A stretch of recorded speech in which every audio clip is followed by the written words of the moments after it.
علماء کا ساتھ دو، علماء کا ساتھ دو۔ بسم اللہ الرحمن الرحیم، نحمدہ ونصلی علی رسولہ الکریم، اما بعد، قال اللہ تعالی اعوذ باللہ من الشیطان الرجیم، بسم اللہ الرحمن الرحیم، قل ان کنتم تحبون اللہ فاتبعونی یحببکم اللہ ویغفر لکم ذنوبکم واللہ غفور الرحیم۔ وقال النبی صلی اللہ علیہ وسلم لا یؤمن احدکم حتی اکون احب الیہ من والدہ وولدہ والناس اجمعین۔ صدق اللہ العظیم وصدق رسولہ النبی الکریم۔ محمد کی اطاعت دین حق کی شرط اول ہے، اسی میں ہو اگر خامی تو سب کچھ نامکمل ہے۔ حضرات معزز و مکرم سامعین کرام، صحابہ کرام کا عشق رسول کے حوالے سے آپ حضرات گفتگو سماعت فرما رہے تھے۔ اسد الغابہ ایک حدیث کی کتاب ہے،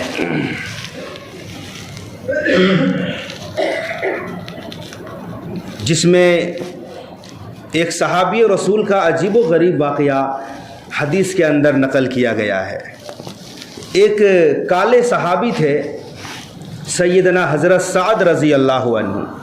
سعد اسود کہتے ہیں جو بہت زیادہ کالے ہوں، اس میں تفضیل کا صیغہ ہے یہ۔ تو حضرت سعد رضی اللہ تعالی عنہ بارگاہ رسالت صلی اللہ علیہ وسلم میں حاضر ہوئے، عرض کیا یا رسول اللہ، کیا میرا کالا پن ہونا جنت میں جانے سے روک دے گا؟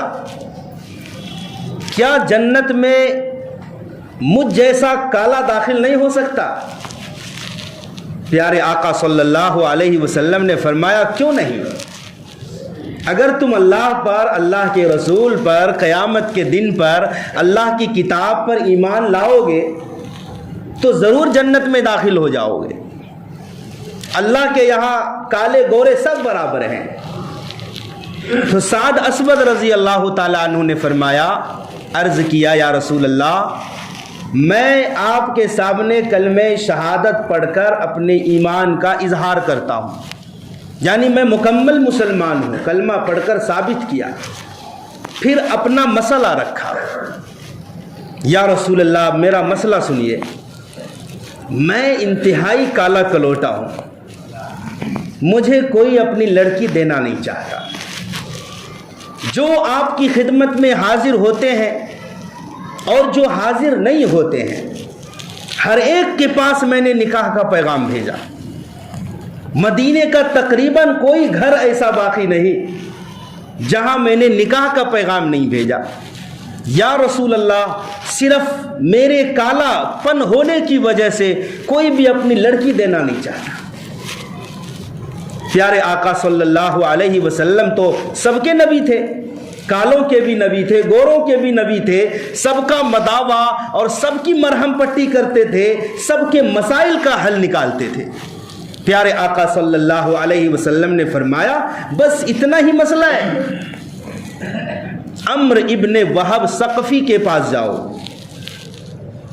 یہ مدینۃ المنورہ کے معزز گھرانے میں سے ایک شخص تھا، خاندانی لڑکی ہے عمرو بن وہب کے یہاں، خوبصورت بھی ہے، پڑھی لکھی ہے، جاؤ میں نے عمرو بن وہب کی لڑکی سے تمہارا نکاح کر دیا۔ نبی کو اختیار ہے اپنی امت کے بارے میں کسی کا بھی نکاح کر دے۔ اپنی اولاد سے جتنے ماں باپ کو محبت ہے، قربت حاصل ہے، اس سے زیادہ ایک نبی کو اپنے نبی ہونے کی حیثیت سے امتی کے بارے میں فیصلہ کرنے کا حق ہے، ماں باپ سے زیادہ۔ جاؤ عمرو بن وہب کی جو سب سے زیادہ پڑھی لکھی خوبصورت لڑکی ہے، میں نے اس لڑکی سے تمہارا نکاح کر دیا، یہ پیغام لے کر جاؤ۔ سعد اسود رضی اللہ تعالیٰ عنہ خرامہ چلتے ہیں اور ڈائریکٹ عمرو بن وہب کے گھر پر دستک دیتے ہیں. والدین نکلتے ہیں, کیا بات ہے؟ تو سعد اسود رضی اللہ تعالیٰ عنہ نے نبی کا پیغام سنایا. یہ سننا تھا کہ ماں باپ آنکھ بگولا ہو گئے. میری بیٹی حسین و جمیل ہے, خوبصورت ہے, پڑھی لکھی ہے, ناز و نعمت سے ہم نے پال رکھا ہے, اور تو جیسے کالے کو میں دے دوں. ایک طرح سے بھگا دیا, انکار کر دیا. سعد اسود رضی اللہ عنہ واپس آنے لگے, لیکن یہ سب باتیں وہ لڑکی سن رہی تھی پس پردہ. اس لڑکی نے جب دیکھا کہ نبی کے ایک پیغام لانے والے کو ماں باپ نے واپس کر دیا, فوراً باہر نکلی. کہا کہ آپ لوگ کیا کر رہے ہیں؟ نبی کے پیغام کو آپ نے ٹھکرا دیا, جلدی کیجئے, واپس بلائیے اور نبی کے بارگاہ میں جا کر معافی مانگیے. کہیں ایسا نہ ہو کہ آپ کے خلاف اور ہمارے خلاف قرآن کی کوئی آیت نازل نہ ہو جائے. میں نبی کے فیصلے پر راضی ہوں, قبول کرتی ہوں میں سعد کو اپنے نکاح میں. یہ سننا تھا کہ ماں باپ بھاگے بھاگے گئے. عمرو ابن وہب رضی اللہ تعالیٰ عنہ نے کہا, یا رسول اللہ, آپ کا پیغام آیا تھا میرے پاس. اللہ کے نبی نے فرمایا تم نے واپس کر دیا. میرا پیغام تھا, میں نے بھیجا تھا, میرا آدمی گیا تھا, تم نے واپس کر دیا. کہا یا رسول اللہ مجھے شبہ ہوا کہ کہیں وہ جھوٹ نہ بول رہا ہو. پھر آقا کریم علیہ السلام نے فرمایا عمرو جاؤ شادی کی تیاری کرو. حضرت سعد رضی اللہ تعالیٰ عنہ سے کہا جاؤ شادی کی تیاری کرو. بازار گئے اپنی بیوی کے لیے کچھ تحفے کے لیے سامان خریدنے کہ یکایک منادی نے آواز دی, چلو جہاد کے لیے, مسلمانوں اللہ کے کلمے کے لیے آگے نکلو, فی سبیل اللہ جہاد کے لیے نکلو, تیاری کرو. یہ سننا تھا کہ سعد رضی اللہ عنہ نے بیوی کا سامان نہیں خریدا, اسی پیسے سے تلوار, نیزہ, گھوڑا, جو جہاد کے مارکے میں کام آنے والی چیزیں ہیں یہ سب خریدی, اور لڑتے لڑتے شہید ہو گئے. جنگ کے خاتمے کے بعد اللہ کے نبی صلی اللہ علیہ وسلم نے لاشوں کا معائنہ کروایا تو دیکھا کہ سعد رضی اللہ تعالیٰ عنہ بھی پڑے ہیں. اللہ کے نبی نے فرمایا کہ یہ تو سعد ہے, اسے میں نے بیوی کے لیے سامان خریدنے بھیجا تھا, اس کی تو شادی ہونے والی تھی. سر کو اپنے مبارک گود میں لیا, پیارے آقا صلی اللہ علیہ وسلم رونے لگے. پھر گھوڑا, نیزہ, تلوار وغیرہ سعد کی بیوی کے پاس بھجوایا اور کہا جاؤ اس لڑکی کے ماں باپ سے کہہ دینا کہ اللہ تعالیٰ نے سعد کا نکاح, سعد کی شادی تمہاری لڑکی سے زیادہ خوبصورت لڑکیوں سے جنت میں کرا دیا ہے. میرے بھائیو, دوستو, بزرگوں, یہ عشق رسول دیکھو. رسول پاک صلی اللہ علیہ وسلم سے صحابہ کیسی محبت کرتے تھے. عثمان غنی رضی اللہ تعالیٰ عنہ مکۃ المکرمہ میں صلح حدیبیہ کے موقع پر کفاران اور مشرکین مکہ سے جب بات کرنے نکلنے لگے, چچا زاد بھائی نے کہا کہ عثمان تمہاری لنگی آدھی پنڈلی پر ہے, ٹخنے سے اوپر تک کپڑا پہن سکتے ہیں, پاجامہ ہو, لنگی ہو, ازار ہو, ٹخنا چھپنا نہیں چاہیے, ٹخنا ظاہر ہونا چاہیے. لیکن اللہ کے نبی صلی اللہ علیہ وسلم کی عادت تھی کہ آپ کا کپڑا, آپ کا ازار آدھی پنڈلی تک ہوا کرتا تھا, ٹخنے سے کافی اوپر, لیکن اجازت ہے ٹخنے سے اوپر. بعض لوگ ٹخنا بھی چھپا لیتے ہیں جو کہ گناہ کا کام ہے, اور اگر ازراہ تکبر ہو تو یہ اور بھی زیادہ جرم ہے. کل قیامت کے دن تکبر کرنے والوں کا حشر چیونٹیوں کی شکل میں ہوگا, ہرگز درست نہیں ہے. اور اگر یہ حالت نماز کے اندر ہو تو اور بھی زیادہ قباحت آ جاتی ہے. نماز کے اندر اور باہر دونوں حالتوں میں ٹخنا ظاہر ہونا چاہیے, ٹخنا چھپانا درست نہیں ہے مردوں کے لیے.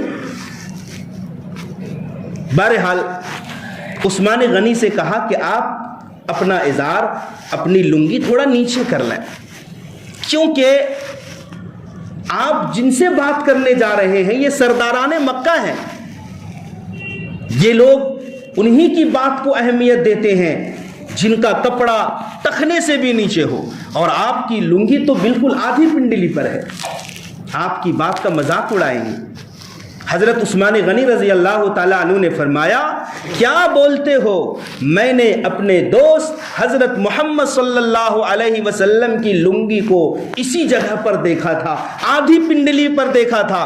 سرداران قریش اور سرداران مکہ میری بات کا مذاق اڑائیں تو اڑائیں، مجھے کوئی پرواہ نہیں، میری لنگی جہاں ہے وہیں رہے گی، 1 انچ بھی نیچے نہیں آئے گی، چونکہ میں نے آدھی پنڈلی تک پیارے حبیب صلی اللہ علیہ وسلم کی لنگی کو دیکھا ہے۔ کیسی محبت تھی۔ سیدنا انس رضی اللہ تعالی عنہ نے فرمایا کہ مجھے کدو سے بہت محبت ہے، لوکی سے، کیونکہ ایک دن میرے گھر پر رسول اکرم صلی اللہ علیہ وسلم کھانا تناول فرما رہے تھے، تو میں نے دیکھا کہ ہانڈی میں جھانک کر اللہ کے نبی کچھ ڈھونڈ رہے ہیں، تو میں نے دریافت کیا تو پتہ چلا کہ اللہ کے حبیب صلی اللہ علیہ وسلم کدو تلاش کر کے کھا رہے ہیں۔ بس اسی دن سے میرے دل میں کدو کی رغبت پیدا ہو گئی، اب مختلف قسم کے سالن ہوں تو میں سب سے پہلے کدو کو پسند کروں گا، کیونکہ یہ میرے محبوب کی محبوب غذا ہے۔ یہ عقیدت دیکھو، محبت دیکھو۔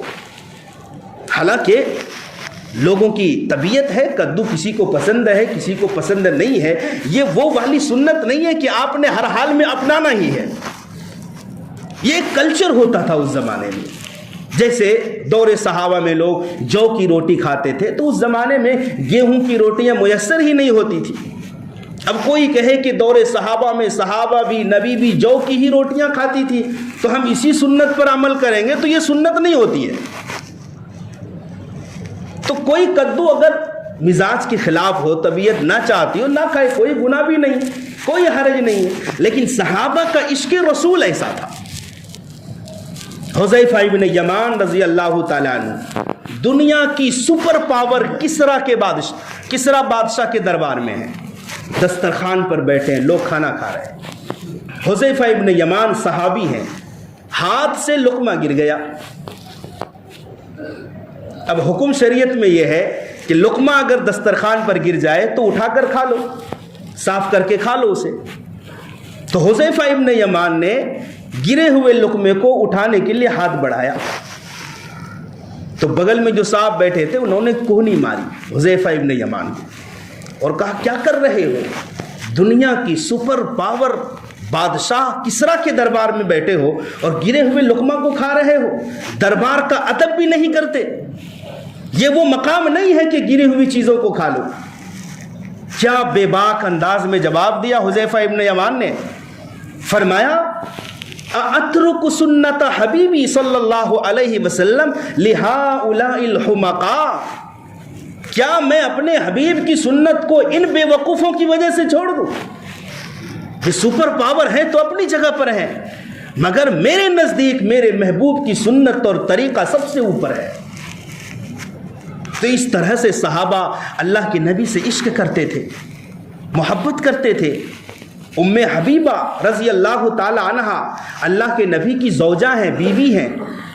ایک مرتبہ ام حبیبہ کے گھر پر حضرت ابو سفیان آئے۔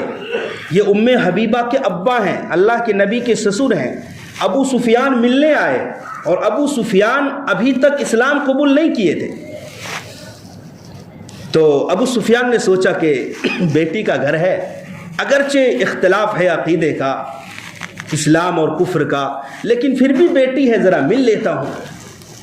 جب ابو سفیان ام حبیبہ اپنی بیٹی سے ملنے گئے تو ام حبیبہ نے بچھا ہوا بسترا اٹھا کر موڑ کر رکھ دیا۔ کہا، بیٹی کیا کر رہی ہو؟ میں اس بستر کے لائق نہیں تھا، یا یہ بسترا میرے لائق نہیں تھا۔ ام حبیبہ نے کہا کہ یہ بستر رسول پاک صلی اللہ علیہ وسلم کا بستر ہے، اور آپ کفر و شرک کی وجہ سے ناپاک ہیں، اور میں پاک بسترا ناپاک کو نہیں دے سکتی، چونکہ نبی پاک کا بسترا ہے۔ دیکھو اپنے باپ کو بھی ٹھکرا دیا نبی کی محبت میں۔ عبد الرحمن ابو بکر صدیق کا بیٹا ہے۔ بعد میں عبد الرحمن نے کہا ایک مجلس میں کہ ابا حضور، جنگ احد کے موقع پر آپ میرے نشانے پر آ گئے تھے۔ اس وقت عبد الرحمن مسلمان نہیں ہوئے تھے۔ کہا ابا جان، جنگ احد کے موقع پر آپ میرے نشانے پر آ گئے تھے، میں چاہتا تو آپ کو مار سکتا تھا، لیکن باپ ہونے کے ناطے میں نے رحم کر دیا، چھوڑ دیا۔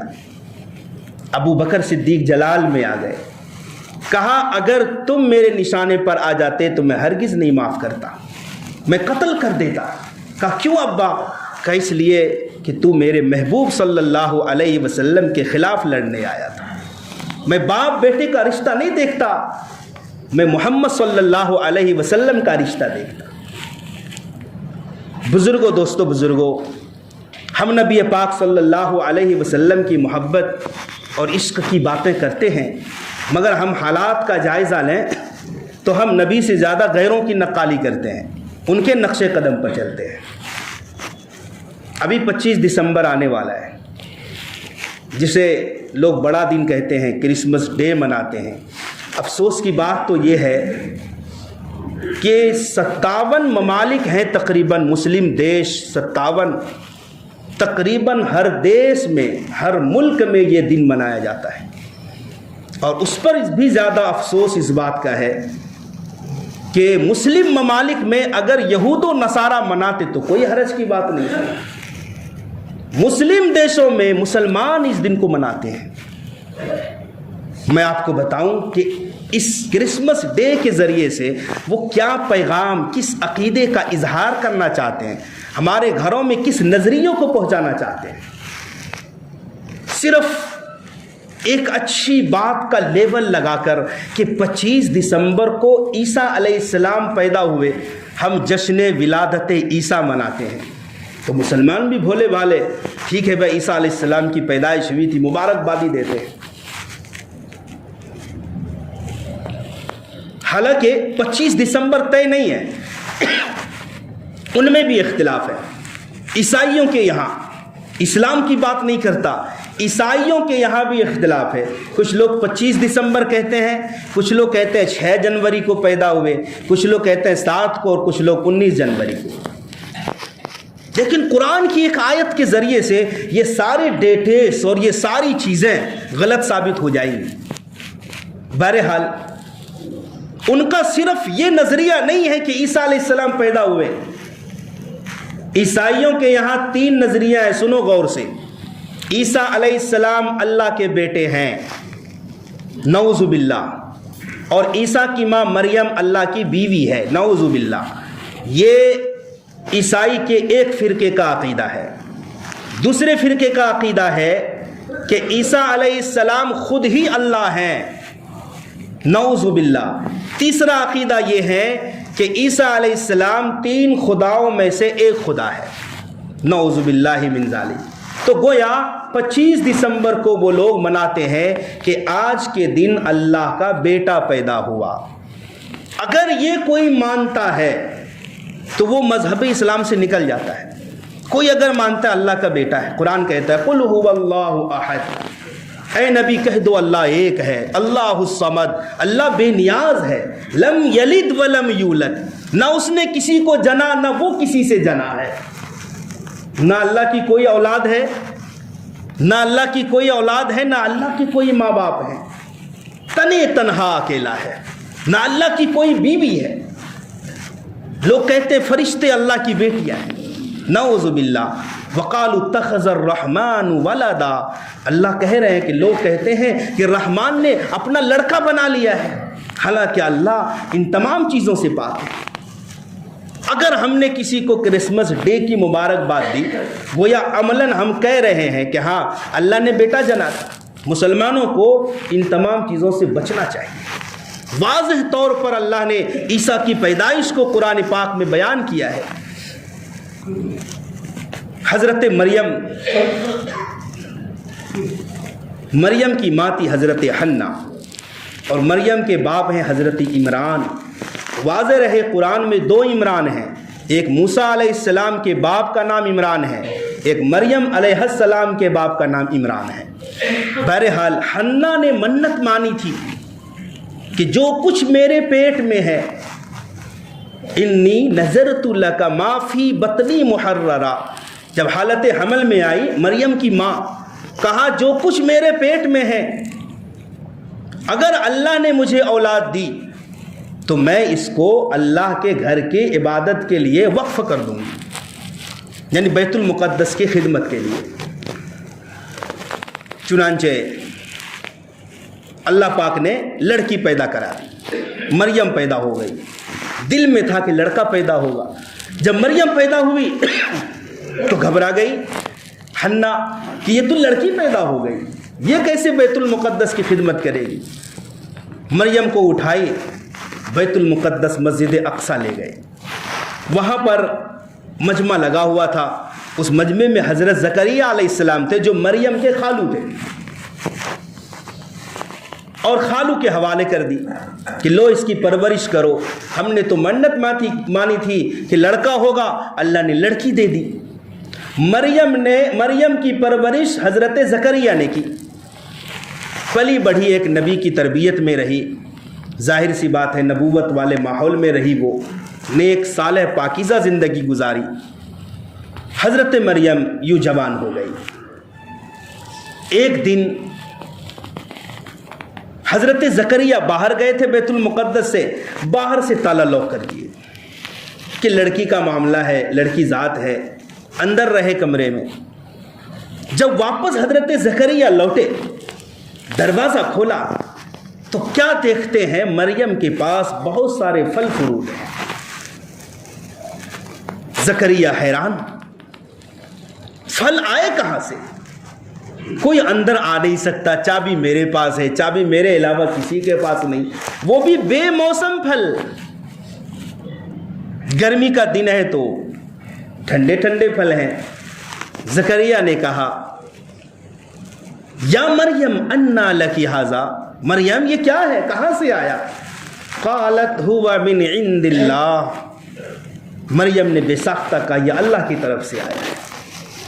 اسی وقت سے مریم پاکیزہ زندگی گزار رہی تھی۔ زکریہ علیہ السلام سمجھ گئے واقعتاً یہ اللہ کی طرف سے آیا ہے، اور اللہ جسے چاہتا ہے بنا مانگے بے حساب رزق دیتا ہے۔ حضرت زکریہ یوں تو بوڑھے ہو گئے تھے، بالوں میں سفیدی آ گئی تھی، سر میں چاندی آ گئی تھی، اللہ سے اولاد مانگ رہے تھے، اللہ اولاد دے دے، اولاد دے دے، اولاد کوئی نہیں، بڑھاپے کی حالت میں ہے۔ لیکن جب دیکھا کہ مریم کے یہاں پھل آیا ہے، بن موسم پھل ہے، وہیں پر زکریہ علیہ السلام نبی تو تھے ہی، اللہ کے لیے ہاتھ اٹھا دی۔ ہنالک دعا زکریہ ربہ قال رب ہب لی، اے اللہ مجھے ایک نیک صالح اولاد دے دے، من لدنک ذریۃ طیبہ۔ تو اللہ تبارک و تعالیٰ نے بیٹا دے دیا۔ دیکھو جب کسی کی شادی ہوتی ہے 3 سال 4 سال 5 سال تک اولاد نہیں ہوتی، اس کے بعد جب اولاد ہوتی ہے کیسی محبت ہوتی ہے سب کو، ماں باپ کو، دادا دادی کو، نانا، سب کو، پوری فیملی کو۔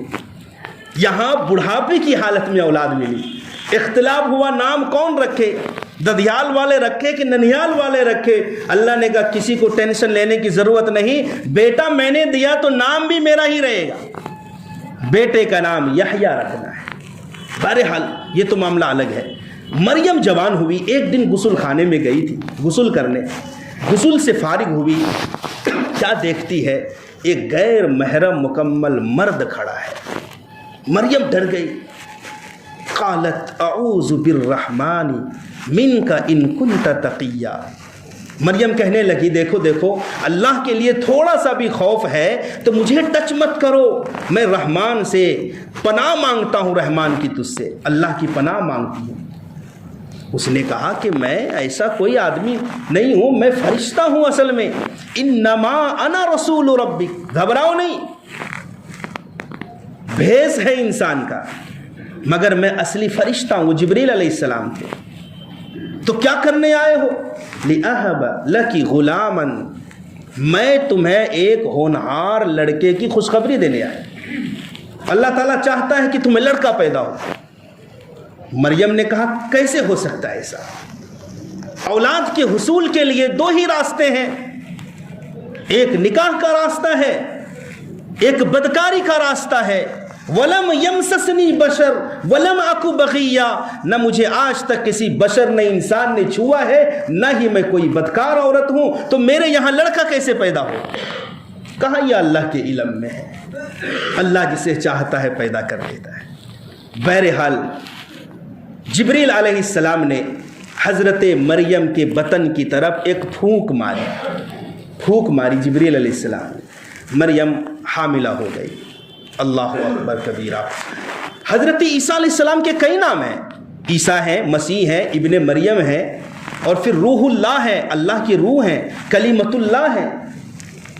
حضرت مریم حمل سے ہو گئی، وقت گزرتا گیا، خوف و ہراس میں مبتلا ہوتی رہی۔ جب وضع حمل کا وقت آیا، ولادت کا، کہا کیا کروں؟ حضرت مریم خوف کی وجہ سے، بدنامی کی وجہ سے شہر چھوڑ کر باہر چلی گئی، اور کیا کہتی ہے، کاش میں پیدا ہی نہ ہوتی، کاش لوگ مجھے ایسا بھولتے کہ بھولنے کو بھی بھول جاتے، کیا میں دن دیکھ رہی ہوں۔ بہرحال ایک ٹیلے سے سہارا لگا کر، وہاں پر ایک کھجور کا درخت تھا، اس پر پھل لگے ہوئے تھے۔ اللہ نے کہا کہ مریم گھبراؤ نہیں، بھوک لگے وَهُزِّي إِلَيْكِ بِجِذْعِ النَّخْلَةِ تُسَاقِطْ عَلَيْكِ رُطَبًا جَنِيًّا، مریم تھوڑا سا ہمت کرو، تھوڑا سا، اور درخت کو ہلاؤ، ترو تازہ کھجوریں گریں گی۔ علماء نے لکھا ہے فلسطین کا جو علاقہ جدھر بیت المقدس ہے، کھجوروں کا موسم گرمی کے زمانے میں ہوتا ہے، ٹھنڈیوں میں کھجوریں نہیں ہوتی۔ اگر عیسیٰ علیہ السلام ٹھنڈی میں پیدا ہوئے ہیں 25 دسمبر کو، تو فلسطین میں کھجوریں کہاں سے آئی ہیں؟ اس سے بھی یہ پتہ چلتا ہے کہ یہ لوگ جو 25 دسمبر اور 9 جنوری اور 7 جنوری کی باتیں کرتے ہیں، قرآن کے اس اشارے سے غلط ثابت ہو رہے ہیں، چونکہ وہ گرمی کا زمانہ تھا اور کھجور کے درخت پر پھل لگے ہوئے تھے۔ کہا مریم گھبراؤ نہیں، تھوڑا سا حرکت تو کھجوریں گریں گی۔ فَكُلِي وَاشْرَبِي وَقَرِّي عَيْنًا، بھوک لگے تو کھاؤ، نہر جاری ہے، چشمہ ہے، پانی پیو، اور اگر اپنی آنکھوں کو ٹھنڈک بخشنا ہو تو ننھے عیسیٰ کی زیارت کر لو۔ عیسیٰ علیہ السلام پیدا ہو گئے، بڑا مبارک واقعہ قرآن میں نقل کیا ہے۔ اب آگے تو اور بھی زیادہ خوف و ہراس کی بات ہے، پیدا تو ہو گئے عیسیٰ، لوگوں سے کیسے چھپاؤں؟ کہا یہ کام مجھ پر چھوڑ دو۔ اللہ نے کہا اس کا انتظام بھی ہم نے کر دیا ہے، جب لوگ پوچھیں کہ یہ کہاں سے آیا تو کچھ بولنا نہیں، کہنا میرا روزہ ہے بولنے کا، اس زمانے میں نہ بولنے کا روزہ ہوا کرتا تھا، اور اس بچے کی طرف اشارہ کر دینا، باقی ہم دیکھ لیں گے۔ مریم نے عیسیٰ علیہ السلام کو اٹھایا اور اپنے محلے میں، سوسائٹی میں گئی، لوگ جوک در جوک آنے لگے، تہمت لگانے لگے، یا اخت ہارون ما کان ابوک امرأ سوء وما کانت امک بغیہ، مریم یہ تو نے کیا کر ڈالی، یہ لڑکا کہاں سے آیا، نہ تیرا باپ خراب تھا نہ تیری ماں بدکار تھی، یہ کیا کیا تم نے، پورے خاندان کے نام کو تم نے ملیا میٹ کر دیا، تمہارا باپ بھی اچھا تھا، ماں بھی اچھی تھی، تم اچھی خاندان کی چشم و چراغ تھی۔ تو حضرت مریم نے کہا میرا روزہ ہے، اشارے سے تمہیں کچھ بھی بات کرنی ہونا اس بچے سے بات کرو۔ فاشارت الیہ، بچے کی طرف اشارہ کیا۔ لوگوں نے کہا کہ مریم بے وقوف مت بناؤ، کیف نکلم من کان فی المہد صبیا، گود کا بچہ کیسے بات کر سکتا ہے؟ اتنا کہنا تھا، وہ ایک دن کا بچہ عیسیٰ بول پڑا، قال انی عبد اللہ آتانی الکتاب وجعلنی نبیا۔ اے لوگوں میری ماں مریم کو کچھ نہ کہو، میں اللہ کا بندہ ہوں، انی عبد اللہ، یہ نہیں کہا کہ میں اللہ ہوں، یہ نہیں کہا کہ میں اللہ کا بیٹا ہوں، قال انی عبد اللہ، میں عبد اللہ ہوں، اللہ نہیں ہوں، اللہ کا بندہ ہوں۔ تھوڑا انتظار کرو، اللہ نے مجھے کتاب بھی دی ہے، اور مجھے اللہ نبوت سے سرفراز فرمانے والے ہیں۔ میرے دوستو بزرگوں، تو مسلمانوں کے یہاں صرف اتنا ہی عقیدہ ہونا چاہیے جتنا ہمیں قرآن و حدیث سے ملتا ہے۔ عیسیٰ علیہ السلام بغیر باپ کے پیدا ہوئے ہیں اور وہ اللہ کے بندے ہیں، زندہ آسمان پر اللہ نے اٹھایا ہے، قرب قیامت دوبارہ آئیں گے اور نبوت کی حیثیت سے نہیں آئیں گے بلکہ محمد صلی اللہ علیہ وسلم کی غلامی کی حیثیت سے آئیں گے اور نبی کا ایک فرد امتی بن کر آئیں گے۔ اللہ تعالی ہمیں صحیح سمجھ کی توفیق دے۔